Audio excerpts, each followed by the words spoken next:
Halo Delser, bersama saya Kelvin di acara podcast Cakep di Balkon, Cakep-cakep di balik mikrofon. Ya, hari ini kita akan membahas satu hal yang fundamental dalam demokrasi kita, dokumen kependudukan dan hak memilih. Tanpa data yang valid, suara kita terancam tak terhitung. Bersama kita telah hadir dua narasumber, yakni ada Ibu Aswatun Hasanah Harahap selaku Komisioner KPU Kabupaten Deli Serdang, Divisi Perencanaan Data dan Informasi, ya Bu ya. Selamat pagi Bu. Pagi Bang. Sehat? Assalamualaikum. Alhamdulillah sehat. Itu yang paling penting. Dan didampingi juga oleh Bapak Amos Ginting ya, selaku Kabid Pengelolaan Informasi Administrasi Kependudukan di Dukcapil Kabupaten Deli Serdang. Sehat juga? Sehat. Semangat? Semangat, tetap semangat. Tetap semangat ya. Oke. Nah, kita hari ini pengen bahas dengan tema dokumen kependudukan dan daftar memilih ya. Tema kita hari ini adalah peduli dokumen kependudukan dan daftar memilih. Ini sebenarnya seperti apa sih harus pedulinya, Ibu Aswatun? Kenapa harus begitu peduli ini dengan data kependudukan kita? Karena biasanya ini yang sering terjadi saat pemilihan ya, sebelum pemilihan ya. Kan aku udah pindah data ya, nama KTP ku udah sesuai dengan kota, tapi kenapa nggak bisa milih gitu ya? Nah, ini sering terjadi sebenarnya. Nah, peduli dokumen kependudukan dan data pemilih, itu tema kita hari ini. Nah, mengapa setiap kali kita bicara soal pemilu, urusan data kependudukan KTP selalu menjadi jantung dari proses pemutakhiran daftar pemilih, Bu Sofi? Oke, baik, terima kasih. Jadi kan KPU itu adalah lembaga yang menggunakan data kependudukan. Benar. Nah, pemilik data pendudukan adalah Kemendagri, kalau di tingkat kabupaten kota adalah Disdukcapil ya. Nah, setiap kita melakukan pemutakhiran data pemilih kan KPU menerima data dari Kemendagri. Dan itulah yang data kita olah di kabupaten kota kan Bang, diturunkan melalui provinsi menurunkan kepada KPU kabupaten kota. Nah, syarat utama untuk memilih adalah warga negara Indonesia, kemudian berusia 17 tahun atau sudah menikah, tidak dicabut hak pilihnya. Karena semua data itu, semua identitas itu ada di KTP. Benar, nah, benar. Sekarang ini kan satu-satunya satu-satunya identitas yang diakui oleh negara adalah KTP dan atau KK gitu, sehingga di KTP itulah yang membuktikan nama, kemudian usia, alamat kenapa? Alamat untuk menentukan di mana nih TPS yang bersangkutan akan memilih gitu. Nah, makanya disebut KTP itu jantung dari data pemilih. Pemilih gitu ya. Pemilih, gitu. Karena itu yang memang identitas, salah satu-satunya identitas yang diakui oleh negara saat ini kan Bang. Itu syarat utama kita untuk memilih kan gitu. Karena di identitas itulah disebutkan nama, usia, kemudian alamat yang bersangkutan gitu. Nah, itu kalau cerita jantung nih ya, jantung pemilih itu kan ada identitas. Nah, biasanya apa sih dampak terburuk jika data kita itu di Dukcapil tidak valid nih Pak Amos? Ya, terima kasih. Jadi perlu kami jelaskan di awal ya, bahwa data kependudukan itu menjadi data dasar. Benar. Sebelum masyarakat memperoleh pelayanan publik. Salah satunya yang kita bahas hari ini adalah KPU. Sebenarnya masih banyak lembaga-lembaga yang menggunakan KTP, misalnya yang umum di penduduk itu misalnya BPJS, urusan perbankan dan lain-lain. Semuanya itu bermuara ke kartu tanda penduduk atau KTP ya.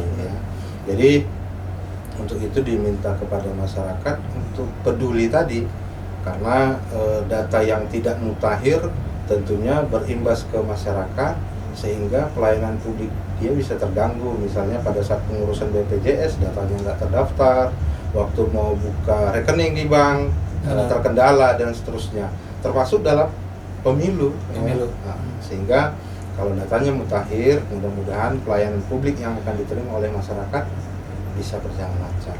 Nah, seperti yang saya katakan tadi nih Pak Amos ya. Nah, kalau Pak Usana ternyata dia udah pindah nih, tapi belum dapat ya.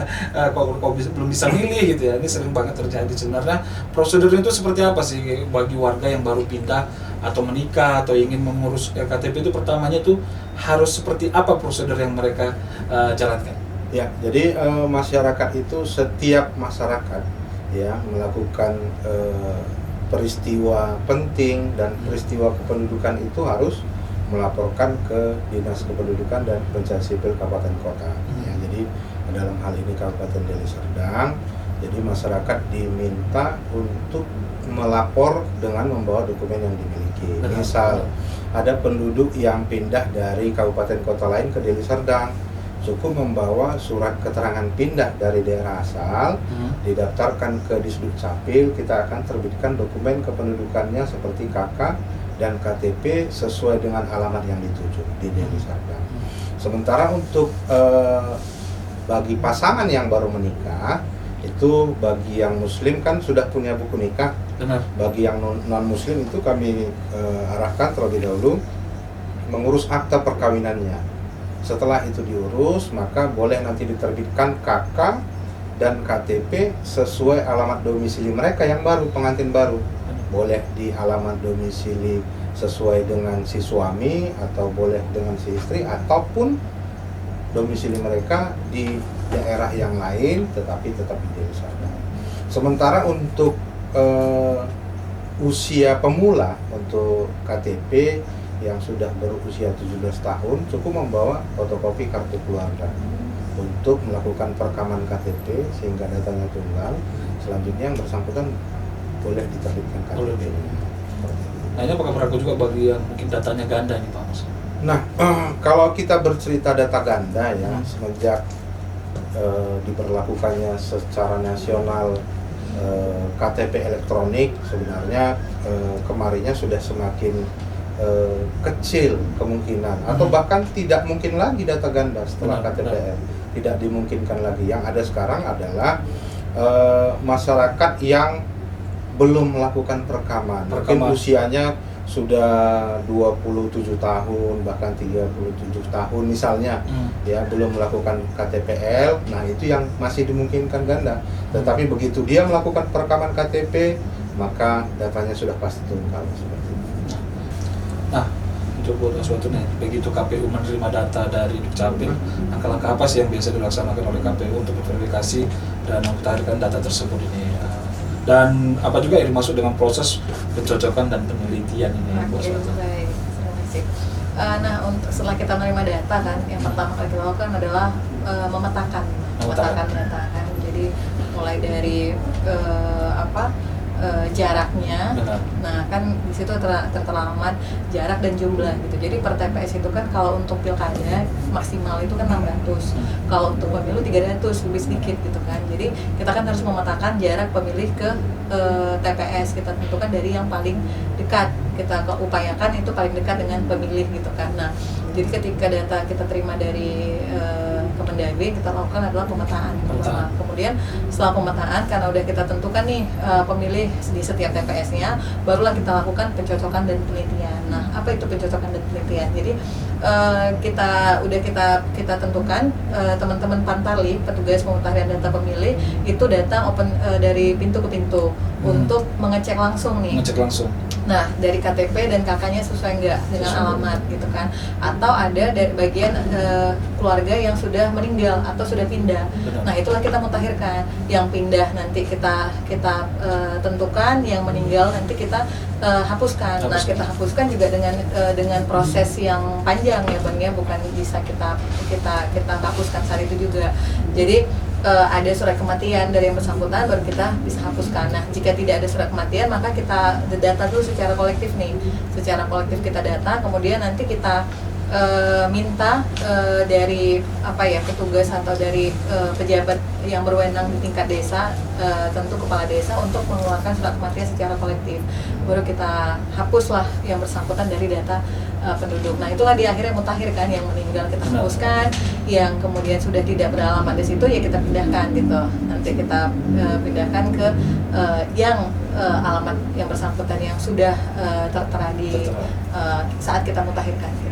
Nah, jadi kalau cerita tentang pemutahiran ya. Nah, tapi yang pernah terjadi misalnya saat akan pemilihan, solusi itu seperti apa sih kalau dari KPU dan Dukcapil sendiri ketika mau pemilihan ternyata datanya tidak mutakhir gitu ya? Apakah ada solusi untuk si pemilih di injury time misalnya ya memang kita tidak menyalahkan siapa-siapa, tapi ternyata datanya tidak valid gitu kan? Apa sih yang mereka bisa lakukan untuk dapat pemilihan hak suaranya gitu? Tentu kan KPU itu berupaya semaksimal mungkin agar si pemilih itu mendapatkan haknya benar. memilih gitu. Bahkan yang sudah dalam lapas pun kita perjuangkan untuk yang bersangkutan bisa memilih gitu kan. itulah mengapa kita ada TPS di rutan, di lapas kan kita tetap ada kita dirikan TPS kan. Nah, jika tidak valid sebenarnya ada banyak cara gitu. Tidak validnya di mana? Apakah karena alamat misalnya? Benar. Misalnya alamat saya di Lubuk Pakam Pekan, kemudian saya udah pindah nih ke kecamatan yang sebelahnya atau desa sebelahnya. Nah, kita tinggal kalau misalnya di desa sebelahnya atau kecamatan sebelahnya kan itu kan masih dekat ya Bang ya, masih bisa terjangkau gitu. Artinya masih, kalaupun kita datang ke TPS yang di KTP elektronik kita yang tertera yang ada itu kan masih bisa dijangkau. Nah, kalau kita pindah ke kabupaten luar ya kita udah bisa up to date sebenarnya gitu. Jadi operator kita di kabupaten dengan operator di kabupaten sebelah itu udah bisa koordinasi gitu. Yang bersangkutan tinggalnya di mana? Misalnya udah pindah ke Medan. Nah, kita pindahkan ke Medan, kemudian kita hapuslah data yang ada di Deli Serdang. Itulah tadi yang bahas soal ganda ya Bang ya, kegandaan gitu. Jadi misalnya kita turunan data dari Kemendagri kan biasanya 6 bulan sekali ya.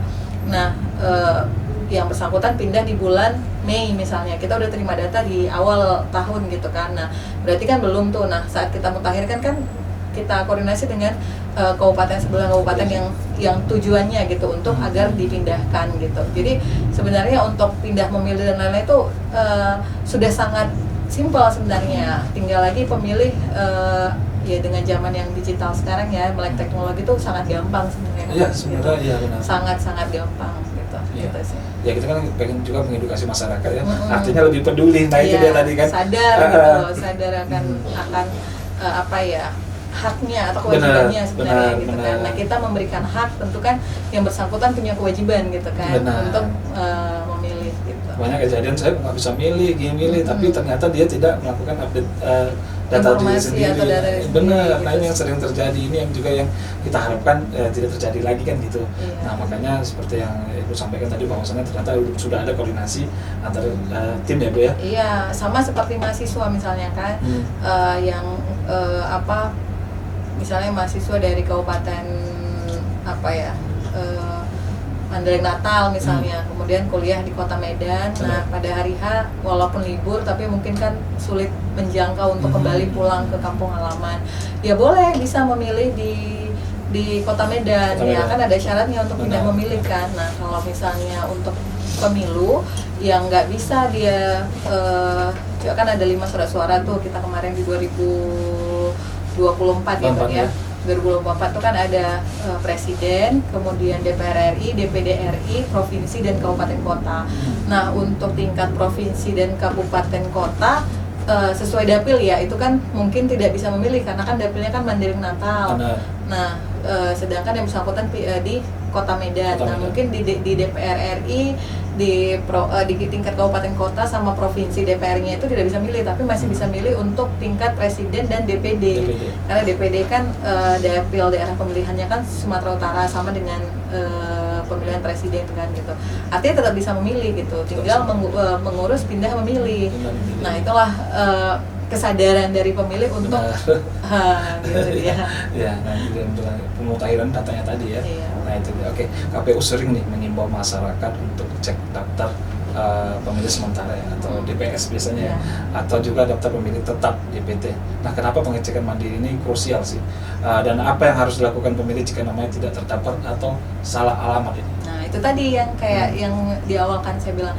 Nah, kenapa penting, kenapa krusial? Nah, ini selaras sebenarnya, kalau KPU kan tetap terus melakukan pemutakhiran di masa tidak ada pilkada pun kita saat ini tetap memutakhirkan data kan Mbak, per triwulan sekali. Nah, ini udah triwulan keempat, maka kita dari KPU terus berkoordinasi dengan Dukcapil, dengan lembaga terkait kan untuk pemutakhiran data pemilih. Nah, pemilih itu bisa melakukan pengecekan mandiri. Nah, untuk ya mana tahu ada memang yang bersangkutan sudah pindah atau yang bersangkutan tidak terdaftar itu kan bisa melaporkan secara mandiri. Kalau misalnya menjelang pemilu itu kita punya jajaran di tingkat desa dan di tingkat kecamatan, ada namanya PPS, ada namanya PPK kan. Jadi pada saat menjelang pemilu, teman-teman pemilih yang tidak terdaftar misalnya di daftar pemilih ketika melakukan pengecekan online itu bisa melakukan koordinasi ke teman-teman kita di tingkat desa. Kan nggak terlalu jauh, kalau ke kabupaten kan terlalu jauh mungkin kan, kalau di tingkat desa sendiri kan dekat gitu kan, untuk bisa didaftarkan. Kalau memang tidak terdaftar atau kalau alamatnya salah itu bisa kita kita mutakhirkan gitu, kita kembalikan ke alamat yang sama dengan KTP-nya gitu kan. Nah itu kenapa penting untuk melakukan pengecekan online itu melalui cek dptonline.kpu.go.id. Bisa langsung dicek ke situ ya? Bisa, tinggal masukkan NIK, itu nanti tertera bang kita di mana, TPS berapa gitu kan, kita terdaftar atau enggak gitu. Benar. Nah kalau dari Dukcapil sendiri nih, biasanya tantangan untuk pemutahiran data ini ke masyarakat apa yang sering terjadi nih Pak Mas? Baik, jadi untuk pemutahiran data yang dilakukan oleh Dukcapil sebenarnya dia by pelayanan. Artinya setiap hari kita melayani penduduk untuk mengurus dokumen kependudukannya, baik itu pindah, baik itu datang ke Kabupaten Deli Serdang maupun pindah antar kecamatan, penambahan anak, ada yang meninggal dan seterusnya, itu kami layani by pelayanan. Benar. Baik itu yang dilakukan di Dinas Dukcapil maupun yang dilakukan di 22 loket paten kali di kecamatan. Bahkan saat ini sudah ada 40 desa kelurahan juga melayani hal yang sama. Seperti itu ya. Oke. Mungkin yang terakhir nih, buat Dr. Suwarto nih, kira-kira pesan kunci yang ingin disampaikan nih buat masyarakat nonton kita hari ini, kira-kira apa yang bisa disampaikan dari podcast kita hari ini buat itu? Oke, baik, terima kasih.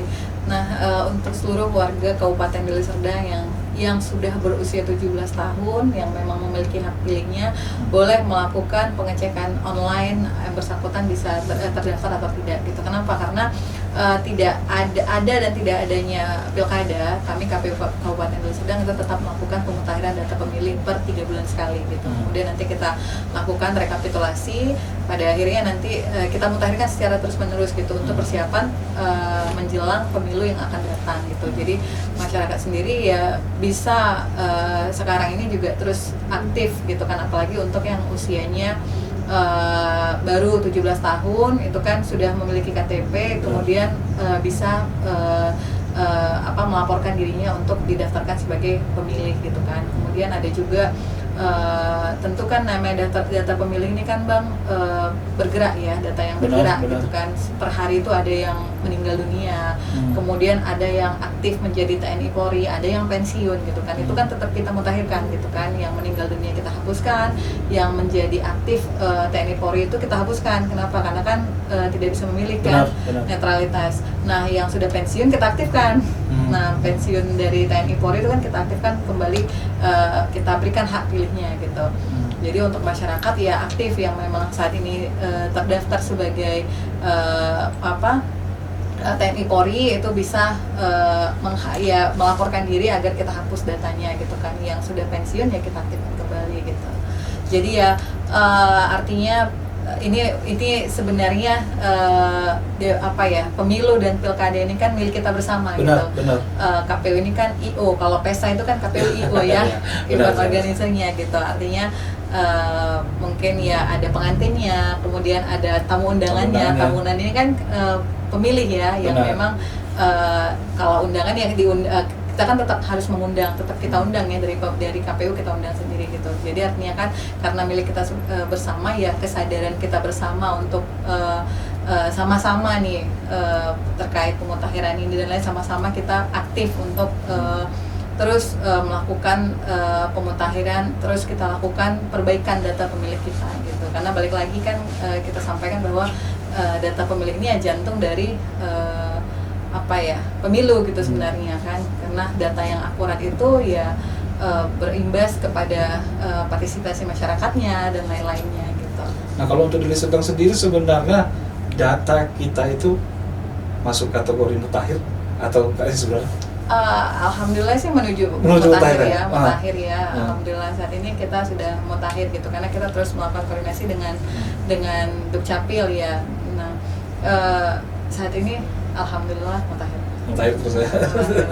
Karena kan terus ya kita terus kita melakukan pemutakhiran.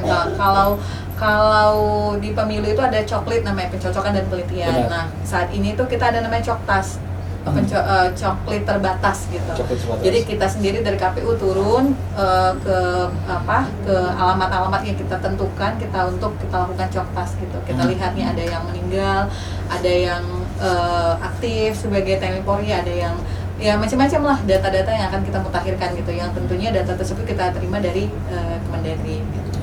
Jadi kita tetap menjaga ya. Tetap kita jaga. jaga. Data di Deli Serdang itu tetap mutakhir seterusnya, tetap mutakhir gitu ya. Karena kan data penduduk, data pemilih ini kan apanya banyak ya Bang, rentetannya banyak ya gitu. Kemudian itu berkaitan dengan tingkat partisipasi masyarakat, kemudian berkaitan dengan logistik yang kita tentukan juga gitu. Jadi kalau banyak yang meninggal dunia nggak kita hapuskan kan kosong nih ininya gitu, makanya akhirnya harus kita mutakhirkan terus gitu, sehingga logistik yang kita cetak pun sesuai dengan data yang akurat gitu, keakurasian datanya gitu. Nah kalau di lapangan dalam pemutahiran data itu apa sih yang sering jadi kendala? Yang jadi kendala itu kan gini Bang, di alamat KTP itu kan masih banyak ya Bang ya, dusun 11 misalnya. Iya. Alamatnya jalan, misalnya jalan Lubuk Pakam, dusun 11, udah gitu doang. Nah, itu kan panjang banget ya. Benar. Dusun 11 itu panjang. Akhirnya kadang kita tanya pun ke petugas setempat, ke kelurahan segala macam tuh nggak kita temukan kadang-kadang Bang gitu. Saya kemarin datang ke mana ya? Ke Tanjung Merawa ya. Ke Tanjung Merawa, saya lupa desa apa. Itu kita udah tanya ke kepala desanya, kita udah tanya ke mantan PPS-nya, mantan PPK-nya nggak ditemukan. Jadi ada satu komplek itu yang pendatang, nah dia cuma alamatnya itu dusun 11 gitu Dusun aja Bang.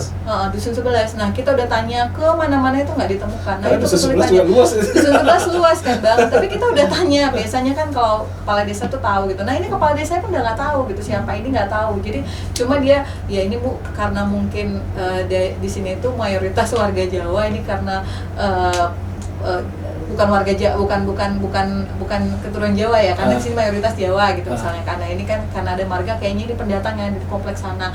Tapi kita tanya pun ke kompleknya nggak ada gitu, nggak ada. Jadi kesulitannya di situ, sulit menemukan warga-warga yang memang kalau di alamat itu tidak lengkap gitu kan. Kadang alamat itu kan masih ya dusun 11 misalnya, dusun 5 gitu, nggak ada gangnya, nggak ada nomor rumahnya, nggak ada alamat yang mendetail gitu. Itu sih yang masih sulit hari ini gitu. Itu yang sering jadi kendala. Sering jadi kendala, tapi kan kita nggak bisa hapus, tetap kita buat kan Bang, tetap kita tetap kita masukkan ke daftar pemilih. Nah itulah gunanya masyarakat tadi aktif mengecek data pemilihnya gitu. Ketika memang nggak sampai nih tangan KPU nggak sampai ke rumahnya, ya masyarakat yang datang ke kantor desa gitu. Nah itu tujuan podcast kita juga hari ini ya, karena peduli dokumen kependudukan data si pemilih. Nah itu dia, jadi memang tujuannya agar pemilih tadi tetap punya hak dalam bersuara nanti. Nah kalau dari Pak Amos nih, kira-kira apa yang mau disampaikan buat masyarakat Deli Ya, jadi untuk masyarakat Kabupaten Deli Serdang, kami juga menghimbau untuk tetap peduli akan administrasi kependudukannya. Sebenarnya untuk terkait KPU ada 3 jenis kepedulian itu. Misalnya yang pertama tadi, bagi usia yang sudah berusia 17 tahun, segeralah melakukan perekaman KTP. Tujuannya selain dia mendapatkan identitas KTP, dia juga datanya akhirnya tunggal, sehingga tidak dimungkinkan lagi data ganda. Itu yang pertama. Yang kedua, bagi masyarakat yang pindah, itu juga segeralah melapor, baik itu pindah keluar Deli Serdang maupun datang ke Kabupaten Deli Serdang, agar dia memiliki dokumen kependudukan di Deli Serdang dan datanya sudah cocok nanti akhirnya dengan KPU.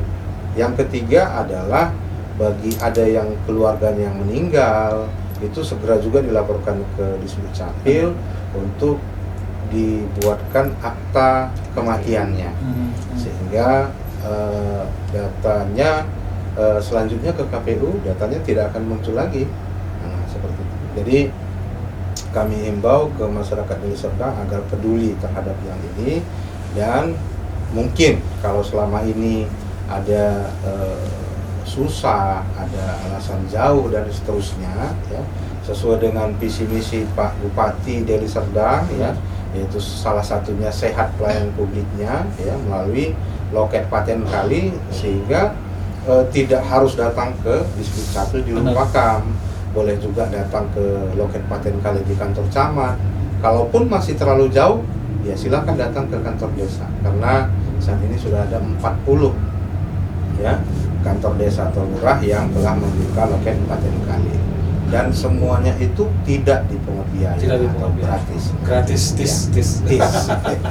Nah itu udah luar biasa ya buat masyarakat Deli Serdang. Tadi juga disampaikan Pak Amos bahwasanya sekarang pengurusan udah mudah Pak, sudah ada program Paten Kali ya, jadi nggak ada alasan juga ya Bu ya kalau iya, data. Itu Bang, satu lagi yang terkait data meninggal dunia ya Bang ya. Bahwa yang meninggal dunia itu kan sebenarnya kesadaran dari pihak keluarga sendiri kan untuk melaporkan gitu ya, kan, melaporkan ada dari keluarga yang sudah meninggal dunia gitu. Artinya kan itu data kita mutakhir gitu. Artinya kita butuh surat kematian, kita butuh itu untuk bisa kita hapus dari data pemilih gitu kan. Nah, itu juga salah satu tantangan kita hari ini Bang. Kadang kita udah datang nih, misalnya kayak kemarin kan ada ketika kita melakukan Coktas ke Tanjung Merawa, datang nih dapat ke rumahnya gitu, tapi ternyata yang bersangkutan sudah meninggal dunia, suaminya sudah balik ke tempat asal di Patumba, kemudian surat kematian sama suaminya udah nggak bisa dihubungi. Gitu. Nah akhirnya kan kita jadi bingung, jadi apa ya? Ya bisa sih ada cara lain gitu ya, kita data, kemudian kita minta